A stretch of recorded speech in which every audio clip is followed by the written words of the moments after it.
his march across the Selma Bridge and was beaten to an inch of his life and everybody else in that march as well. Dr. King saw this as something that could be exploited in terms of the movement toward more and finally civil rights and voting.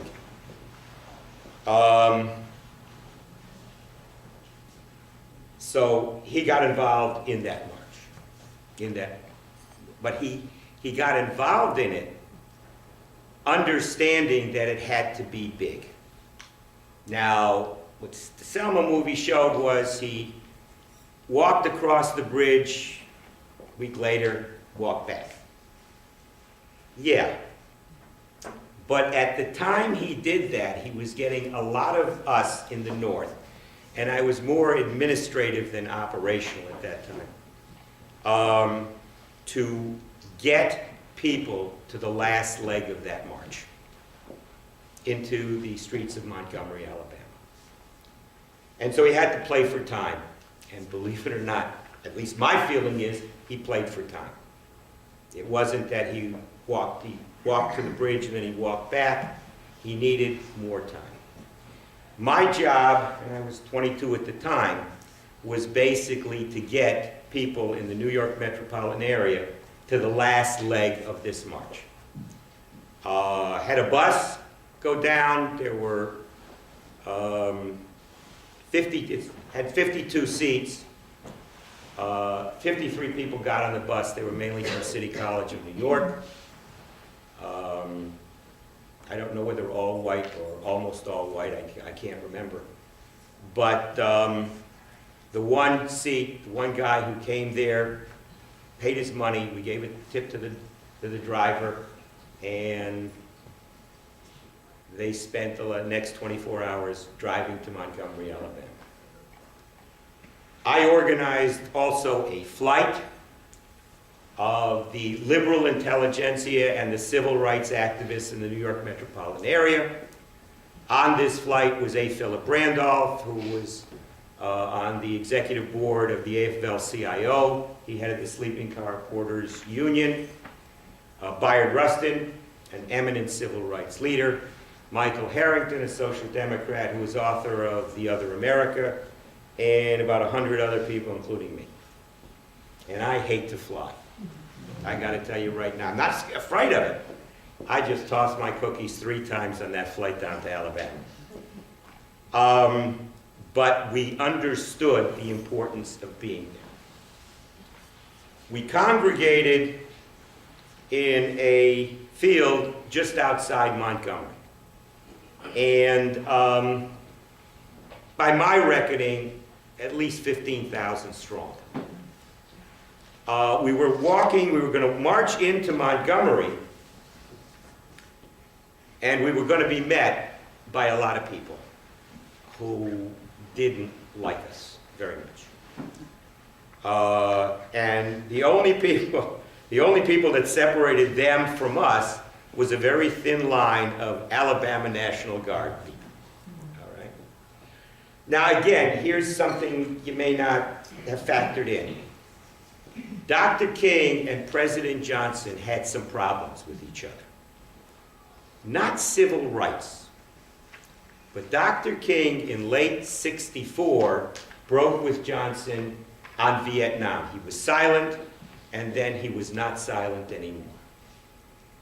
In fact, there was a march on Washington early '65 that the SDS organized where they were waving Viet Cong flags. And Norman Thomas tried to get the ADA to help sponsor a march where they were American flags, again, against the war in Vietnam. The ADA would not do it. Now, everything has a cause and effect conclusion. And when I said that the communists fought the labor unions for control and to try and get in the 30s and the labor movement in the late 30s and the like, tried to have their own unions. The chairs of the labor movements, the presidents of the labor movements, whoever, AFL-CIO, were so antagonist and anti-communist, they would support going after Vietnam, going after anything else. They were part of the ADA, and they supported Johnson. The liberal intelligentsia did not. The ADA basically said, we're not getting involved in this action.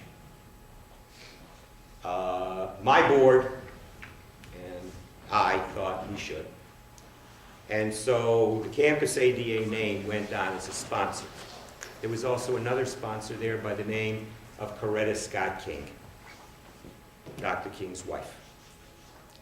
So when you see the antagonism, it was basically there. But Johnson, I don't think that President Johnson was anything but a movement in this, in a productive and positive way. I can't give you, a certainty or authority on this. But as I understood it, and a lot of things went around Washington at that time, Johnson's mother had a Jewish lineage, and she was an ardent Zionist. And Johnson, as a young congressman, as I heard, without authority, would ferry Jews, and Trump wouldn't like this, ferry Jews from Mexico into the United States that had escaped the Holocaust. He was probably one of the dirtiest politicians you'd ever want to meet, but he was unbelievable in terms of selling things to people, one-on-one meetings. He was like wooden on TV, but he was magnificent when you were in a small group with him. He was still committed to civil rights, and he was still going to help King along those lines. We get there now. We're the morning of the march into Montgomery, Alabama.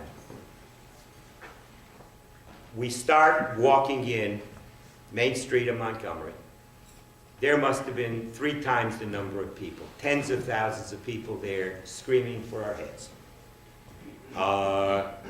They didn't come rushing. There was no way those guardsmen, because like I say, it was a very thin line. It was surreal. There was no way they were going to be able to stop them, but it didn't happen. We walked.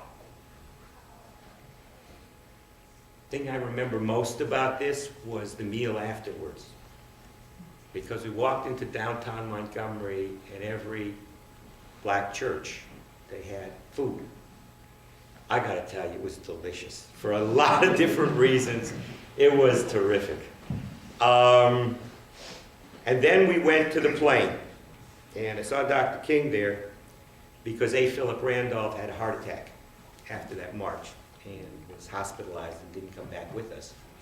He survived, he was okay, he didn't come back eventually, but he wasn't on the plane coming back.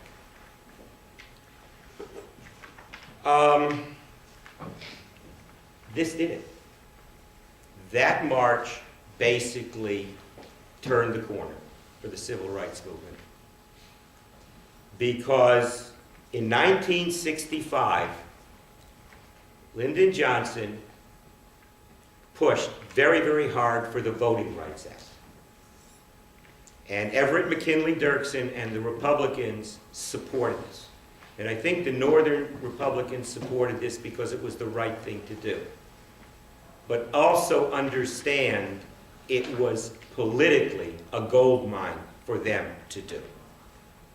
Russell Long, who was Johnson's old friend and a senator from the South, basically said to Johnson, you sign this law, you lose the South for the Democrats forever. Johnson knew Russell Long was right, but his answer was to the point. It's time. And it wasn't that the struggles were over, but it's that we were basically at the top of a big mountain. And the thing to keep in mind, and why I feel so blessed, and I didn't do as much there were a lot of people who did a whole lot more than me in the South, and a whole lot more in terms of sacrifices. We believed that we could make a difference. And you know, we did. And we carry that with us. There aren't too many of us left who were on that march. That was, what, 50 some odd years ago. But that was a high point in my life. And one that I am forever grateful having experienced. So that's pretty much my take on it. Thank you.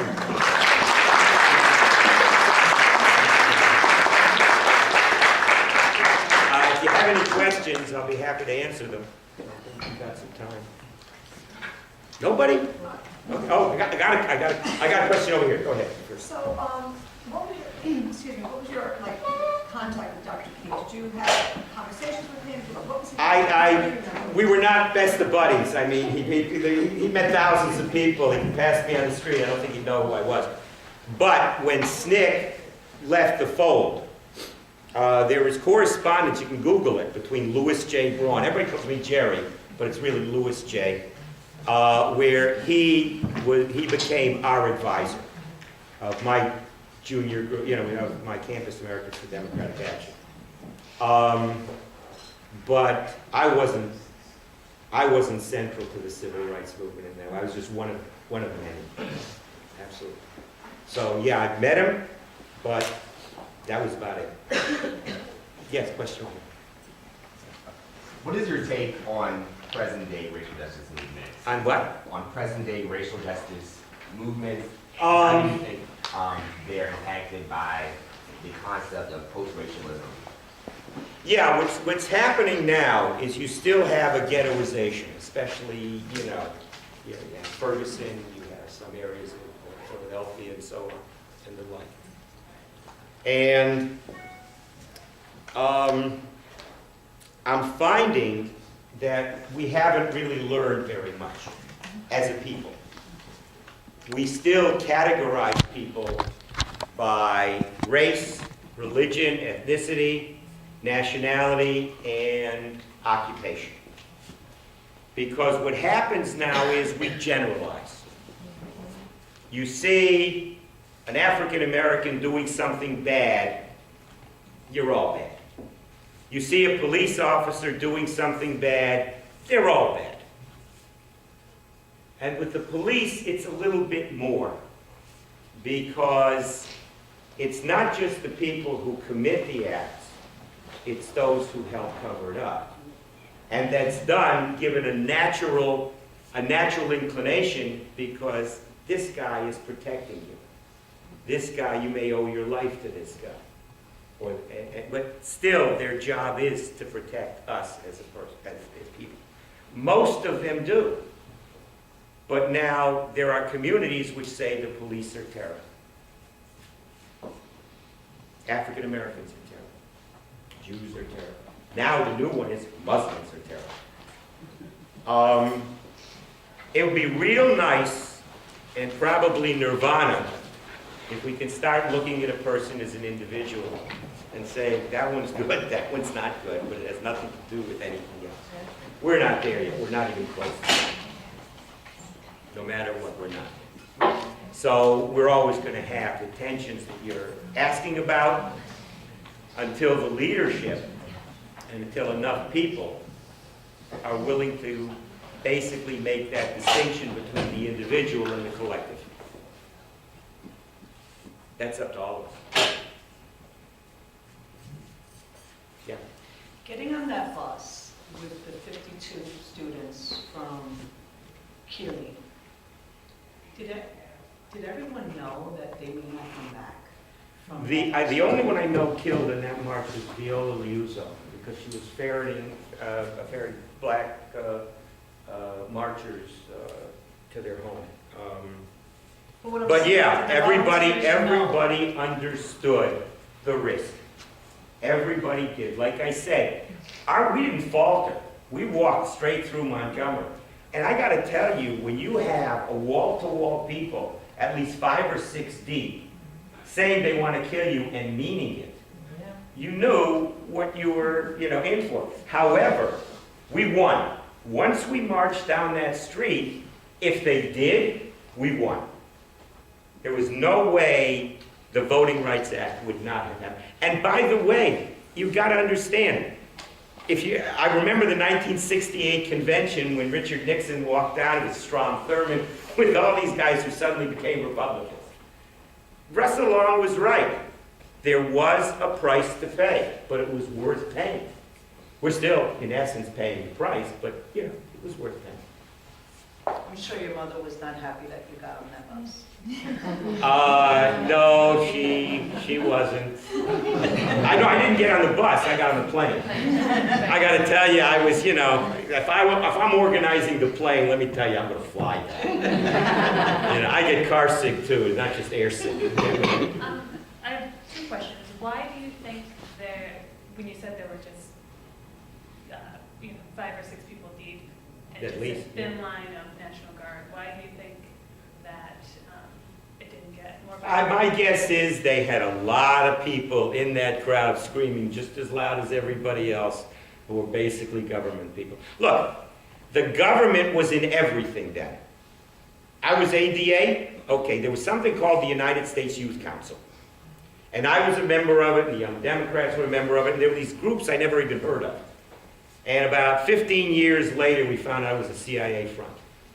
I mean, basically, it wasn't going to, we didn't know it, but retrospectively, I could say it didn't happen because there was too much there that would make sure it didn't happen. But obviously, it was, like I say, it was surreal. You never, I'm walking down the street, I never faced that kind of hatred from that many people. And sorry, my second question was just, what do you think would have changed if you had social media back then like you do now? Different How world. would your It's a different world. And you bet two things, one good, one bad. I mean, I'm gonna talk about my business. He's gonna run out of here. All right.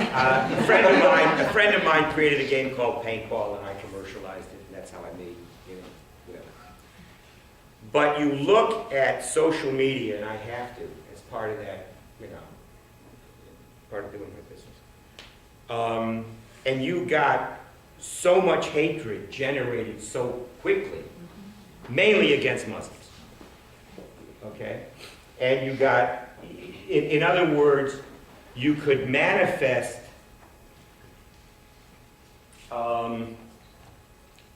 certain ways of thinking that unfortunately are mostly destructive rather than constructive, much more rapidly, much more deeply this way. And this pretty much is what's happening. I think that it's not going to become permanent. It's not going to, again, make us regress. But there are those who say, let's go back to Plessy v. Ferguson, or let's go back to Karamazov, or whatever, with respect to Muslims. They just did. Question? You mentioned that World War II played a large role in igniting the civil rights movement. Yeah. What do you think it was about the war that? It was the African American soldier coming back saying, I fought for this country, you're going to treat me like an individual. And in this case, even though the women's movement started then, mainly they were virtually all male. And they said, we're not going to take it anymore. And they didn't. I mean, the Jackie Robinson, that movie was, 42 was a great movie, by the way. But that's pretty much what happened. He actually got in trouble while in the Army because he just wouldn't, play the role, of step and fetch it in that way.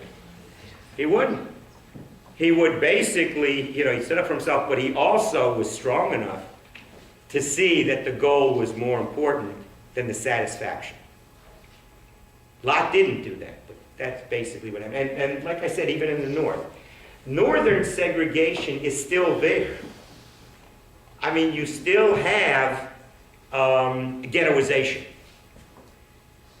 You don't have it in the rich communities, but I grew up, like I said, I grew up poor. So basically, when I grew up in Detroit, it wasn't a Jewish neighborhood, most of them were, they had more money than I had. But it was like working class, Catholic, Irish, Italian, etc., that would be changing into black over time. And you could see how the cities, Detroit, I guess Detroit, would operate under those circumstances.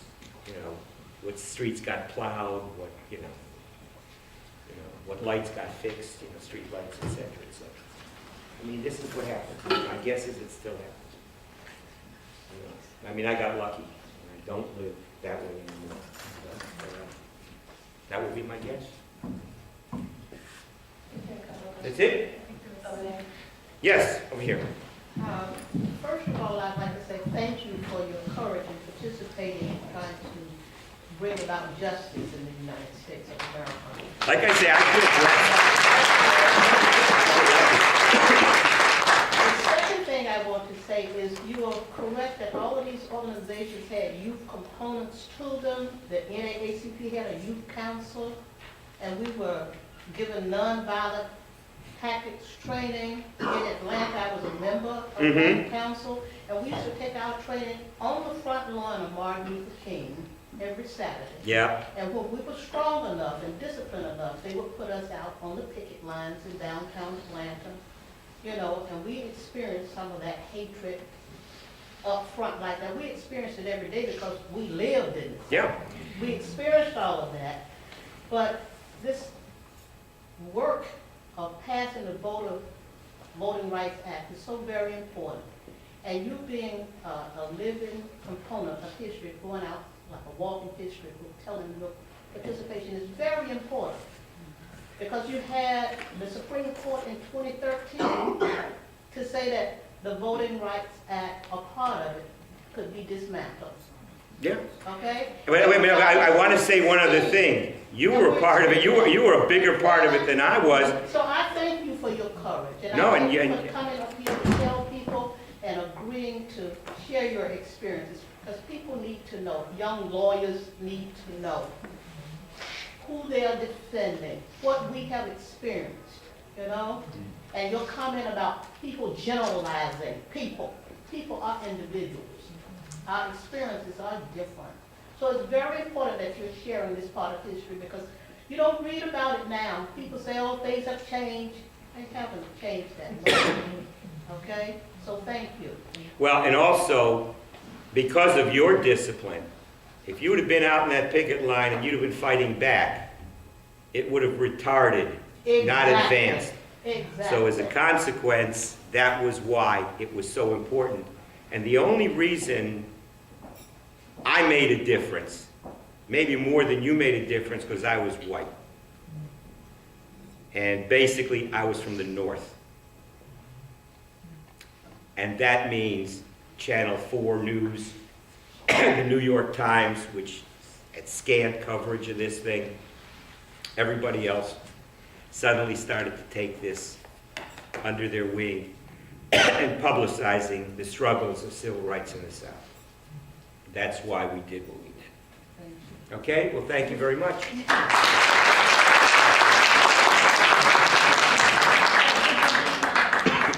Association, thanks you very much.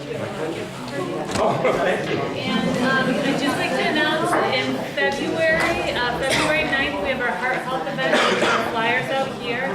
February 26th, we're welcoming the new family court judges at a luncheon, and we'll have a criminal court welcome for the new criminal court judges as well. Date yet to be determined. There is a sign-in sheet if you want to get on our mailing list. We'd love to have you. And thank you to Judge Price for allowing us once again to use your courtroom. So thank you. And